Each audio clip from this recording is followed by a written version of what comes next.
PO? Bank PO के लिए syllabus नहीं है मैडम।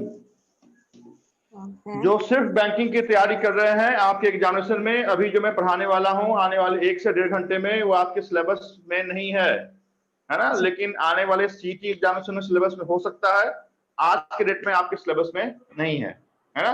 तो बैंकिंग की जो जनरल अवेयरनेस की क्लास है वो 7 to 8:30 है। जो यहाँ पर एसएससी, रेलवे, एमपीएससी या फिर उससे ऊपर लेवल के एग्जामिनेशन कर रहे हैं उसके सिलेबस में जनरल स्टडी है।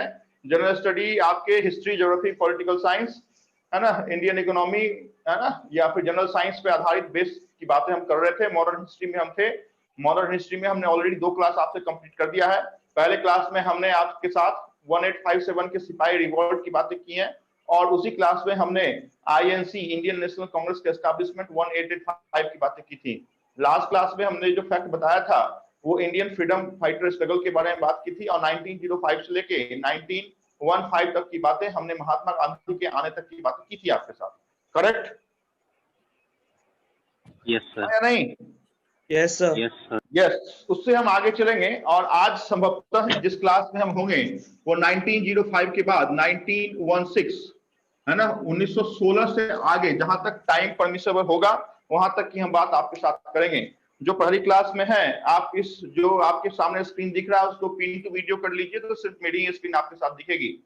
देखिए 1905 से लेके 1915 तक की बातें मैं 2 मिनट में आपके साथ रिपीट कर देता हूं, लास्ट क्लास की बातें, और फिर उसके आगे हम चलेंगे।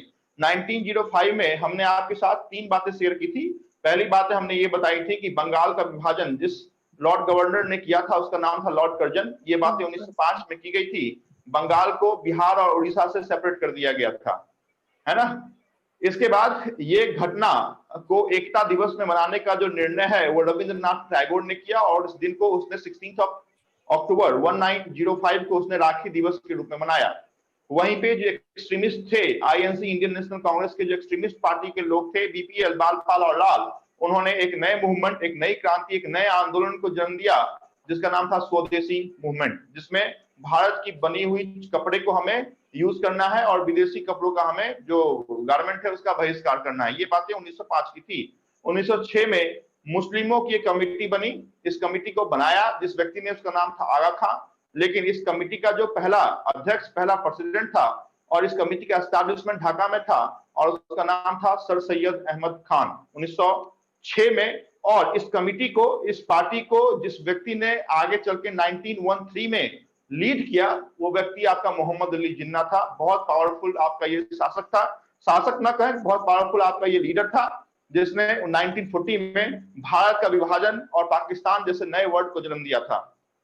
1907 में कांग्रेस का एक अधिवेशन हुआ। वो अधिवेशन आपके सूरत में हुआ था, और उस अधिवेशन में चूंकि 2 अलग अलग विचारधाराओं के लोग आपके इंडियन नेशनल कांग्रेस में शामिल हो चुके थे, और दोनों विचारधाराओं के लोगों का एक दल में रहना पॉसिबल नहीं था, इस कारण से 2 अलग विचारधाराओं के लिए 2 अलग गुट हो गए थे।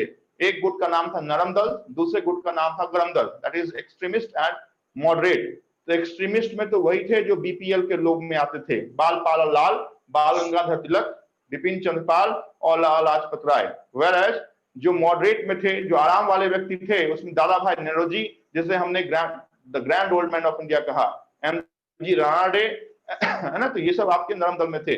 1908 में भारतीय इतिहास में ऐसी कोई इंपॉर्टेंट घटना नहीं हुई जिसका जिक्र आपके इतिहास के पन्नों पे आपके एग्जामिनेशन के लिए इंपॉर्टेंट है। 1909 में हमने मार्ले मिंटो रिफॉर्म जैसी बातें की, और इस रिफॉर्म को हमने इंडियन काउंसिल एक्ट का नाम दिया था। 1910 इतिहास खामोश है, हमने भी आपके साथ कोई भी इंपॉर्टेंट फैक्ट का जो फैक्ट है वो आपके साथ शेयर नहीं किया है। 1911 जिसकी बातें मैंने अपने पॉकेट में लास्ट क्लास में रख रखा था, और आपसे आते ही मैंने एक सवाल पूछा, वो यही था कि बंगाल के विभाजन जो 1905 में लॉर्ड कर्जन के द्वारा किया गया था, उसको कैंसिल किसने किया था। तो उस समय जो तत्कालीन आपके वाइसराय थे उनका नाम था लॉर्ड इरविन, लॉर्ड इरविन, है ना, Lord, sorry not Lord Irwin, Lord Ripon. Lord Ripon ने इस जो प्रपोजल थे बंगाल का विभाजन को, उसने कैंसिल आउट कर दिया था 1911 में। 1911 के बाद आपके जो दिल्ली दरबार है वो लगा, है ना। दिल्ली दरबार 1877 में हुआ, 1903 में हुआ, और 1912 में हुआ। ये जो 1912 का था, इसमें जॉर्ज पंचम को भारत आए थे, उनको भारत के राजकुमार का ताजपोशी पहनाया गया। सर 1911 में है जॉर्ज पंचम का 5। हाँ 1911 में ही ना, दिल्ली सर दरबार। आपने 1912 बोल दिया गलती से। अच्छा अच्छा अच्छा, हाँ तो 1911 में ही दिल्ली दरबार लगा था, तीसरी बार लगा था, और हमने भारत के कैपिटल को from Kolkata to Delhi shift किया था। फिर हमने बाद में गदर पार्टी का एस्टेब्लिशमेंट किया। 1914 में हमने 1913 में ही रविन्द्रनाथ टैगोर को हमने खिताब दिया था, वो Nobel prize in the field of literature था। नोबेल आपके इस व्यक्ति के बारे में मैंने पूरी बात बताई है कि जनगण मन भारत का जो नेशनल एंथम है, इसके साथ साथ बांग्लादेश का 2 देशों के नेशनल एंथम को लिखा। इसका जन्म कहाँ हुआ था, कौन सी इसकी बुक थी, गीतांजलि, इसी बुक का नाम मैंने आपके साथ बताया है ना। तो आपके 1913 में रविन्द्रनाथ टैगोर की बातें मैंने आपके साथ की है। 1914 में फर्स्ट वर्ल्ड वॉर की शुरुआत हुई थी, और इसमें भारत भी एसोसिएट कर रहा था आखिरी के दिनों में, जो आपके अमेरिका और भारत को बाद में एसोसिएट किया गया था। 1915 जो लास्ट क्लास की आखिरी बात जनरल स्टडी में थी, वो ये थी कि आपके साउथ अफ्रीका के जोहान्सबर्ग से आपके एक व्यक्ति का प्रवेश आपके इंडिया में हुआ, जो व्यक्ति आपके आगे चल के भारत को स्वतंत्रता दिलाने, इंडिपेंडेंस के मुहिम में सबसे बड़ा रोल साबित किया। उस व्यक्ति का नाम महात्मा गांधी था। करेक्ट? हाँ या नहीं? या सब सो गए? ओके, देखो कितने हैं। ठीक है, 1915 से आगे जब हम चलेंगे तो आज की क्लास की पहली बात मैं बता दूं कि 1916 में, जैसे 1917 में आपके, जैसे 1907 में आपकी कांग्रेस की एक अधिवेशन हुई। ये अधिवेशन कहां पे हुई थी? सूरत में हुई थी, जिस अधिवेशन में कांग्रेस 2 भागों में बट गया था। दूसरा क्या हुआ, तो इसी अधिवेशन में जब कांग्रेस 2 भागों में बट गया, 1913 में मोहम्मद अली जिन्ना ने आपके किस चीज को, तो मुस्लिम लीग को ज्वाइन किया था। तो 1913 में ही आपके इस मुस्लिम लीग के इस व्यक्ति ने, मोहम्मद अली जिन्ना ने सोचा कि आगे चल के हम क्या करें, तो आगे चल के हम आपके नरम दल, गरम दल और उसी में अपने आप को भी हम शामिल कर लें। तो यही हुआ। 1916 में कांग्रेस का एक अधिवेशन हुआ। वो अधिवेशन आज के डेट में सबसे बड़े पॉपुलेशन वाले राज्य की राजधानी में हुआ। सबसे बड़े पॉपुलेशन राज्य का नाम क्या है? यूपी, उत्तर प्रदेश। उसकी कैपिटल किधर है? लखनऊ। हाँ, तो 1916 में पहली बात आप जाने कि लखनऊ का अधिवेशन हुआ। किसका अधिवेशन? तो इंडियन नेशनल कांग्रेस का अधिवेशन हुआ, लखनऊ में हुआ। इसमें समायोजन हो गया। किसका किसका समायोजन हुआ? न सिर्फ गरम दल और नरम दल का समायोजन हुआ, बट इसमें मुस्लिम लीग का भी समायोजन हो गया। ठीक है, तो 1916 में पहली बात मैं लिखता हूं Lucknow conference of INC, Indian national Congress. इसमें किन तीनों का समायोजन हुआ?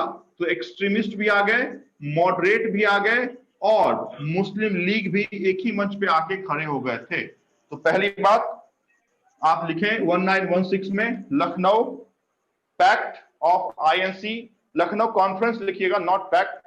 Lucknow conference of Indian national Congress held in 1960 at Lucknow, in which extremist, moderate and Muslim League came together. पहली बात। सर वेट, हाँ लिखो 1916 लखनऊ का कॉन्फ्रेंस,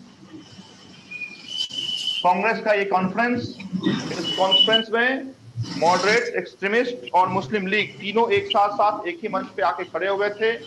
किसी का माइक ऑन है? अपने माइक को ऑफ कर लीजिए। किसी का माइक ऑन है? माइक को प्लीज ऑफ करें। Sir extremist, moderate, Muslim league made an alliance ना टुगेदर, केम टुगेदर। क्लियर? देखिए, इंडियन नेशनल कांग्रेस की जब मैं बात कर रहा था तो एक लेडी का बात किया था। वो लेडी आपकी इंडियन नेशनल कांग्रेस की फर्स्ट फीमेल प्रेसिडेंट बनी थी। उस लेडी का नाम क्या था? सरोजिनी नायडू। नहीं, सरोजिनी नायडू नहीं, एनी बेसेंट। एनी बेसेंट, बार बार मैं ये बातें रिपीट करता हूं अपने मुंह से, है ना, गौर से सुने, मैं पूछता क्या हूं उसके आधार पर आंसर दें, कुछ भी ना बोले, है ना। मैंने बोला कि first female president, always and always Annie Besant. मैं जब पूछूं कि फर्स्ट फीमेल इंडियन प्रेसिडेंट, उस कंडीशन में 1925 के सरोजिनी नायडू का नाम आपकी जुबान से निकलना चाहिए, है ना। तो 1916 में ही ये लेडी थी जिसका नाम था एनी बेसेंट। ये लेडी आपके जिस कंट्री से बिलोंग करती थी, उस कंट्री में भी ब्रिटिश साम्राज्य था, उस कंट्री का नाम था आयरलैंड। क्लियर। तो ये जो एनी बेसेंट है वो बेसिकली जो रेसिडेंट थी वो आयरलैंड की थी। वहां पे ऑलरेडी एक क्रांति चल रही थी। वहां पे क्रांति क्या चल रही थी, तो जिस कंट्री से वो बिलोंग करती थी उसका नाम मैंने पहले ही आपको बताया है, वो नाम आपका आयरलैंड था। इस आयरलैंड में वहां के जो रेसिडेंट थे, वहां के जो सिटीजन थे, वो उनका ये कहना था कि आप शासन करो, लेकिन शासन को चलाने की जो जिम्मेदारी है वो हमारी होनी चाहिए। हमारी करने का मतलब जो आयरिश पीपल हैं उनके पास शासन को चलाने की बागडोर होनी चाहिए। और यही कंसेप्ट लेके एनी बेसेंट भी इंडिया में आई थी। बेसिकली एनी बेसेंट का आने का कारण अलग था। वो कारण था थियोसॉफिकल सोसाइटी को ज्वाइन करने आई थी वो। अब आप कहेंगे सर थियोसॉफिकल सोसाइटी क्या है, तो इसके बारे में हम बताएंगे अलग क्लास में कि ब्रह्म समाज क्या है ना, राजा राम मोहन राय का क्या इंपॉर्टेंट है, थियोसॉफिकल सोसाइटी क्या है। बट सुना सुना लिखे कि सर ने कभी चर्चा किया था थियोसॉफिकल सोसाइटी का। तो एनी बेसेंट आयरलैंड से आई थी। आयरलैंड में एक ऑलरेडी आंदोलन चल रहा था। आंदोलन का कारण था कि हमें अपने देश के शासन का बागडोर दिया जाए। इसको हमने नाम दिया था होम रूल। होम रूल कहने का मतलब है कि घर का कानून। और यही कंसेप्ट इंडिया में भी एनी बेसेंट के नजर में आया कि हमें, क्योंकि एनी बेसेंट इस समय तक क्या कांग्रेस को ज्वाइन किया था उन्होंने, यस और नो? 1916 तक क्या Annie Besant Indian national Congress की पार्ट थी? No sir. कब आई थी एनी बेसेंट, जब मुझे बताइए। 1900 सर वेट, हाँ वेट, पूरा वेट किया हुआ हूँ तो पीछे। 1917 में सर। 1970 यस 1917 में एनी बेसेंट आपकी क्या हो रही थी, तो प्रेसिडेंट बन रही थी। लेकिन एनी बेसेंट आपके इंडिया में थी और उनका ये कहना था कि यहां भी एक स्वरूप जन्म लेना चाहिए। उस स्वरूप का नाम होना चाहिए होम रूल। तो यहां पे 1916 में दूसरी बात आप जाने कि home rule league, home rule league की शुरुआत हो गई थी। ये शुरुआत किसने किया था? 1916 में किया गया था। लेकिन 1916 में जिस व्यक्ति ने आपके होम रूल लीग की शुरुआत की थी, दो जगह बेसिकली हुआ था। तो जिस व्यक्ति ने आपके होम रूल लीग की शुरुआत की थी वो व्यक्ति दो अलग अलग थे। जैसा क्वेश्चन वैसा काम कीजिएगा, है ना।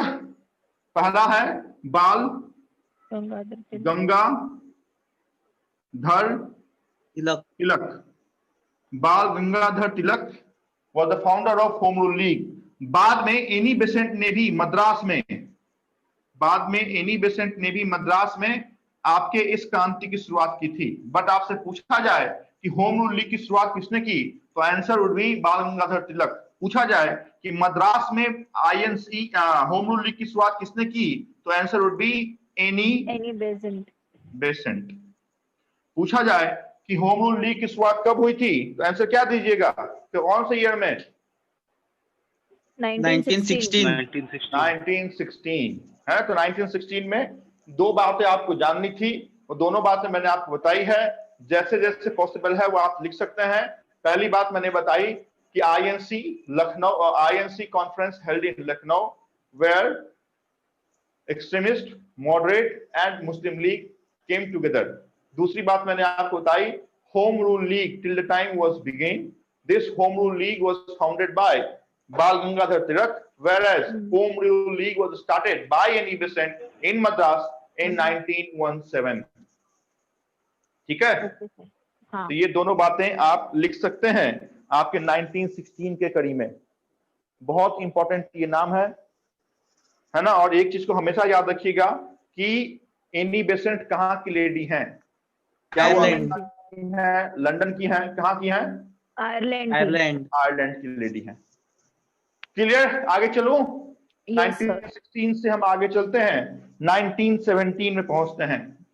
देखिए, महात्मा गांधी आपके इंडिया में तो आ गए थे, लेकिन आते ही उन्होंने कोई बड़ी क्रांति नहीं की। आते ही उन्होंने आराम किया, पहले देखा कि क्या करना है, कहां से करना है, कैसे करना है।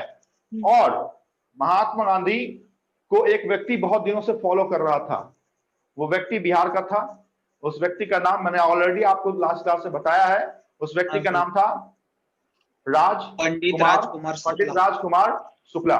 ये व्यक्ति एक किसान था, है ना। राजकुमार जो शुक्ला था, ये व्यक्ति एक किसान था, और महात्मा गांधी के पीछे पीछे जहां जहां महात्मा गांधी जाते थे वहां वहां पहुंच जाता था और बोलता था कि आप मेरे डिस्ट्रिक्ट में चलिए, वहां पे किसानों की समस्या सुनिए और फिर आप हमें कुछ सहयोग कीजिए। बार बार महात्मा गांधी का ऐसा अपना शेड्यूल था कि महात्मा गांधी उसकी बात को इग्नोर करते थे, लेकिन उसके बावजूद ये व्यक्ति उनका पीछा छोड़ता नहीं था। अंत में महात्मा गांधी को उस व्यक्ति के आगे झुकना पड़ा और 1917 में महात्मा गांधी बिहार के चंपारण डिस्ट्रिक्ट में पहुंच गए। कहां पहुंचे थे? Champaran district, Bihar. Champaran district of Bihar. ये ईयर जो है वो हम 1917 की बात कर रहे हैं, 1917 की बात कर रहे हैं। 1916 से हम आगे हो चले हैं।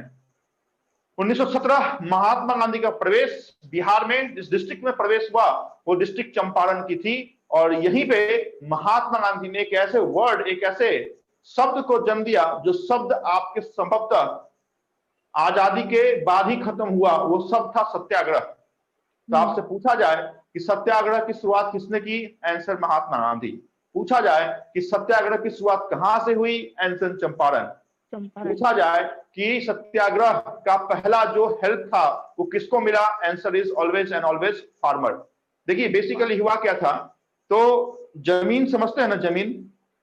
हाँ सर। खेत में जाते होंगे, उनको मालूम होगा, जैसे महाराष्ट्र की आप अगर बात करते हैं तो यहाँ पे गुंटा और एकड़ में खेती चलती है। क्या है क्या? अरे किसी के पास है 1-2 एकड़ जमीन? हाँ सर है। हाँ, तो महाराष्ट्र की हम परिप्रेक्ष्य में बता रहे हैं, हम बिहार के परिप्रेक्ष्य की बात नहीं कर रहे हैं, क्योंकि अलग अलग जो स्टेट है उसकी अलग अलग प्रोविजन है। तो महाराष्ट्र में क्या है कि 40 गुंटा बराबर 1 एकड़ होता है और 2.5 एकड़ बराबर 1 हेक्टेयर होता है। मतलब एक 100 अगर गुंटा है तो इक्विवेलेंट टू 1 हेक्टेयर है ना। अंग्रेजों ने क्या किया था? अंग्रेजों ने बोला था कि सर आपका आवाज जा रहा है बीच में। सर वॉइस नहीं आ रहा है। वॉइस नहीं आ रहा है सर, वॉइस गया आपका।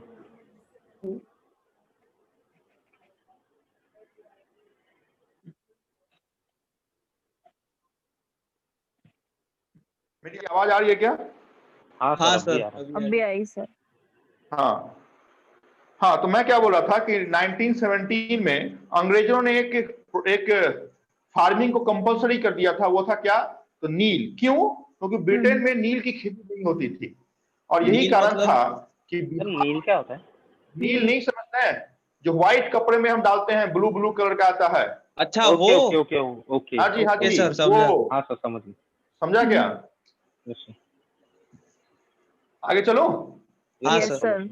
ओके, तो वहां पे क्या था कि 1 बीघा होता है, जैसे यहाँ पे 1 एकड़ होता है, तो वैसे ही वहां पे 20 कट्ठा बराबर 1 बीघा होता है। जैसे बिहार वगैरह की बात करें तो वहां पे क्या था, तो वहां पे था कि अगर आप 1 बीघे में खेती कर रहे हैं तो 3 कट्ठे में नील की खेती करना कंपलसरी है। This is a kind of tax, और इस टैक्स को उस जमाने में जिस नाम से हम जानते थे वो था लगान। क्लियर?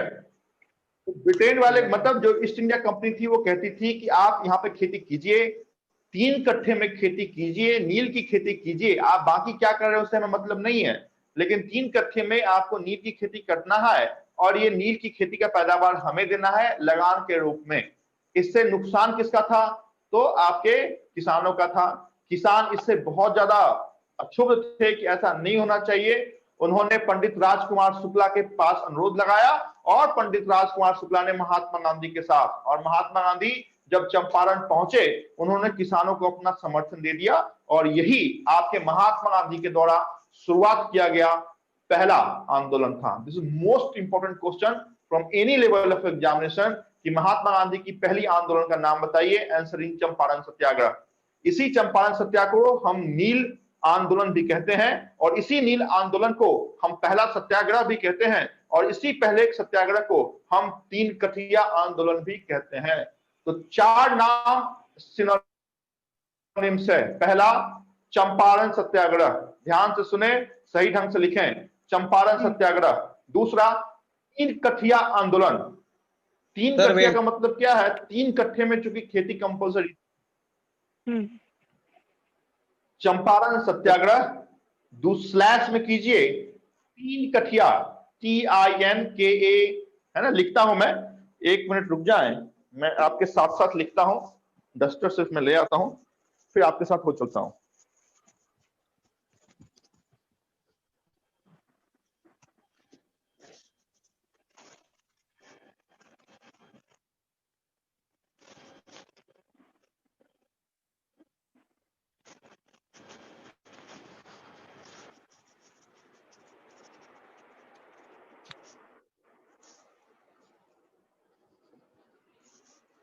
लिखा क्या? लिखा किसी ने? Yes sir. क्या लिखना है? लिख, आपके साथ मैं भी लिखता हूं, लिखें पहले, अभी लिखें 3 कठिया, TINKAHITIYA, मैं भी बोर्ड पे लिख देता हूं। तो चंपारण सत्याग्रह आप लिख सकते हैं, 3 कठिया आंदोलन आप लिख सकते हैं, या आप ये भी लिख सकते हैं नील आंदोलन, और स्लैश में ये भी लिख सकते हैं फर्स्ट सत्याग्रह। तो ऐसा लिखें 1917 फर्स्ट सत्याग्रह स्लैश चंपारण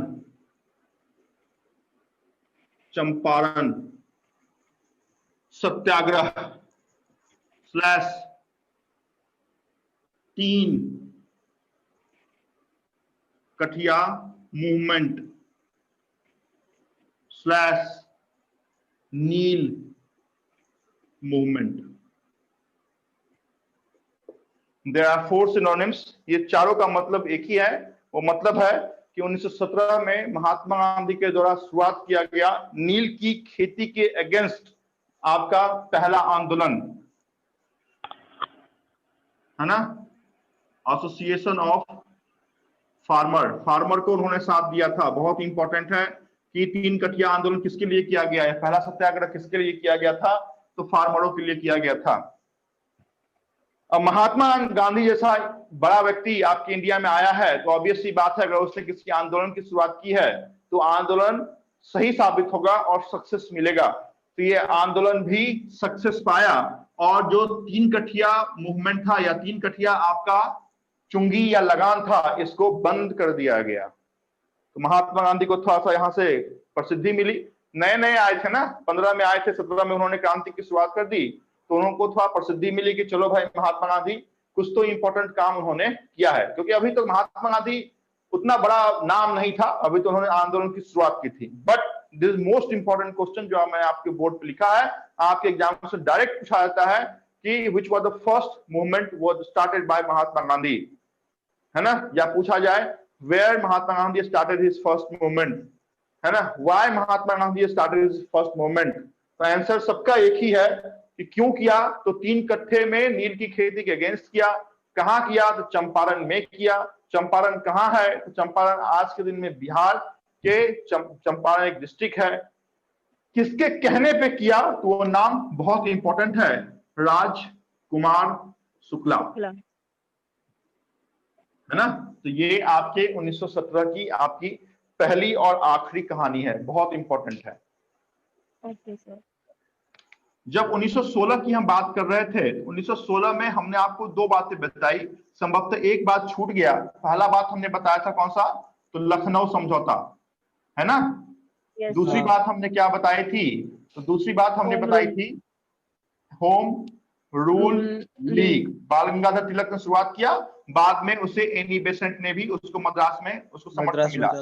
और तीसरी बात आप जान लें कि एक बड़ा विश्वविद्यालय का एस्टैब्लिशमेंट हो रहा था और इस बड़े विश्वविद्यालय का एस्टैब्लिशमेंट आपके योगी के शहर में हुआ, बनारस उसका नाम है, that is Banaras Hindu university. Establishment कब हुआ? 1916 में ही हुआ। तो 1916 में एक और फैक्ट को ऐड कर लीजिएगा कि BHU was founded by Madan Mohan Malviya, है ना। BHU was founded by Madan Mohan Malviya in 1916। कहा? बनारस। उसके नाम में ही उसका आंसर है, that is Banaras Hindu university. बहुत पुराना और बहुत प्रसिद्ध, है ना, काशी विश्वविद्यालय है ये। तो 1916 में 3 बातें आप हमेशा याद कीजिएगा। 1917 मालवीय, मदन मोहन मालवीय ने 1916 में BHU का एस्टैब्लिशमेंट किया था, है ना, लगभग आज से 104 साल पहले। 1917 में सिर्फ एक और बड़ी बात आपको याद रखनी है कि महात्मा गांधी के द्वारा शुरुआत किया गया पहला सत्याग्रह, है ना। सत्याग्रह बेसिकली इसके 2 फिलॉसफी थे, एक तो सत्य के मार्ग पे चलना है और दूसरा नॉन वायलेंस को हमें अडॉप्ट करके रखना है। सत्य और अहिंसा जो आखिरी तक महात्मा गांधी के 2 फिलॉसफी रहे हैं, उसी पे आधारित सत्याग्रह भी था, जिसमें अहिंसा नहीं करने का उनका सुझाव था। आगे चलूं मैं? Yes sir. मालवीय की स्पेलिंग क्या है? MALVIYA,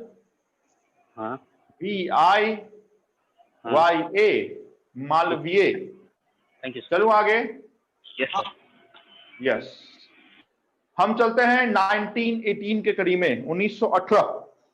देखिए 1918 में 2 बातें इंपॉर्टेंट है। एक तो अहमदाबाद जो शहर है आज आपका, उस अहमदाबाद में एक बीमारी फैल गई। आज जैसे कोरोना फैला हुआ है, उसी समय अहमदाबाद में भी एक बीमारी फैल गई। उस बीमारी का नाम था प्लेग। हाँ, प्लेग। तो जब ये बीमारी फैली तो वहां के जो मजदूर थे उन, क्या हुआ? नहीं, कुछ नहीं सर। हाँ, जब अहमदाबाद में ये बीमारी फैली तो वहां के जो मील मजदूर थे उनका ये कहना था कि उनको इसका कंपनसेशन मिलना चाहिए, है ना। मान लीजिए किसी को हो गया, आज मान लीजिए आप सरकारी कर्मचारी हैं और काम करते ही समय आपको कोरोना हो गया, तो वहां की जो स्टेट गवर्नमेंट है या सेंट्रल गवर्नमेंट में वो एम्प्लॉय है, तो कुछ उसको राहत पैकेज मिलना चाहिए। तो ऐसा ही कहना 1918 में भी था। किनका था? तो अहमदाबाद के मील मजदूरों का था, जिसको नजरअंदाज किया गया। किसने नजरअंदाज किया? तो वहां के जो मील के मालिक थे उसने नजरअंदाज कर दिया। अब ये नजरअंदाज अगर किया गया तो कुछ तो ऐसा काम होगा जो इतिहास के पन्ने और आपके एग्जाम से के लिए इंपॉर्टेंट था। यस था। क्या था? तो पहली बार, है ना, फर्स्ट टाइम भूख हड़ताल किया गया था, है ना। हंगर स्ट्राइक की अगर शुरुआत कहीं से हुई थी तो अहमदाबाद से हुई थी। बहुत इंपॉर्टेंट ये क्वेश्चन है कि फर्स्ट टाइम हंगर स्ट्राइक की शुरुआत कहां से हुई थी? Answer is Ahmedabad. क्यों हुई थी? तो मील मतलब वहां पे जो कारखाने थे उसमें काम करने वाले जो वर्कर थे वो अपने, उनके जो चीफ थे उनसे खुश नहीं थे, उनके डिमांड को पूरा नहीं किया जा रहा था। क्योंकि एक पेंडेमिक फैला था उस समय भी 1918 में, जिसका नाम था प्लेग। तो प्लेग वगैरह आप छोड़ दें, आप सिर्फ इतनी बात याद रखें कि 1918 में फर्स्ट टाइम हंगर स्ट्राइक, भूख हड़ताल, first time hunger strike took place from Ahmedabad mills। Most important question, Ahmedabad का मिल और वहां के वर्करों ने यह स्ट्राइक किया था, है ना। जनरली आपसे पूछा जाएगा कि hunger strike, first time hunger strike was started by farmers, तो ऐसा लगेगा कि यस, हो सकता है किसानों का ही उस समय समाज था, कुछ बाकी होता ही नहीं था, ना इंपोर्ट ना एक्सपोर्ट, तो फार्मर ही एक सही आंसर होगा, बट ऐसा है नहीं, है ना। फार्मर के एक जगह पे जो वर्कर थे और वर्कर वो मील के थे और ये मील अहमदाबाद की थी और वो समय 1918 का था। तो 4 क्वेश्चन के आंसर एक लाइन में लिखा हुआ है। 1918 में पहली बात लिखिएगा आप कि first time hunger strike took place in Ahmedabad by Ahmedabad mills worker. चलें आगे। Yes sir.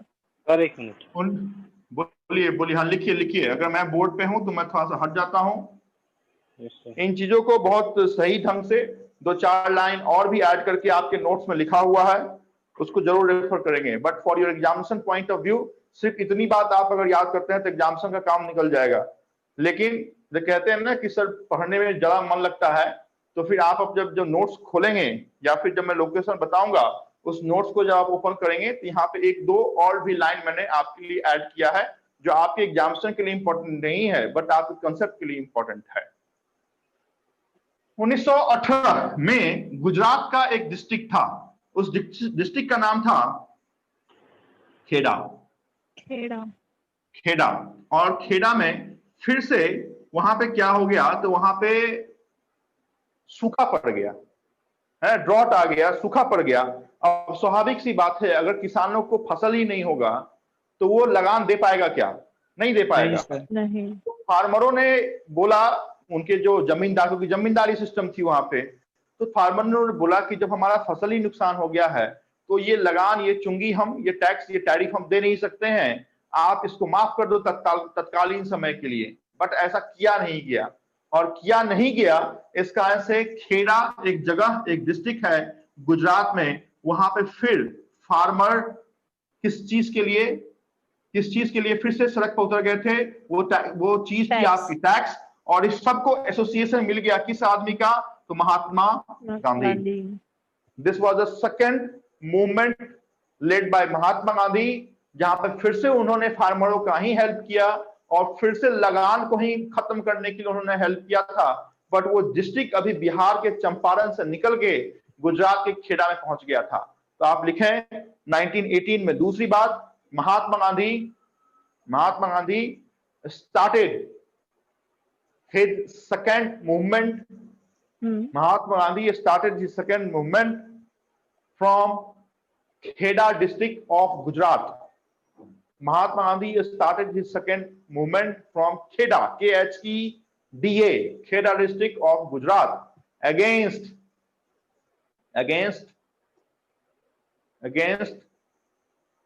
tax system imposed on farmers,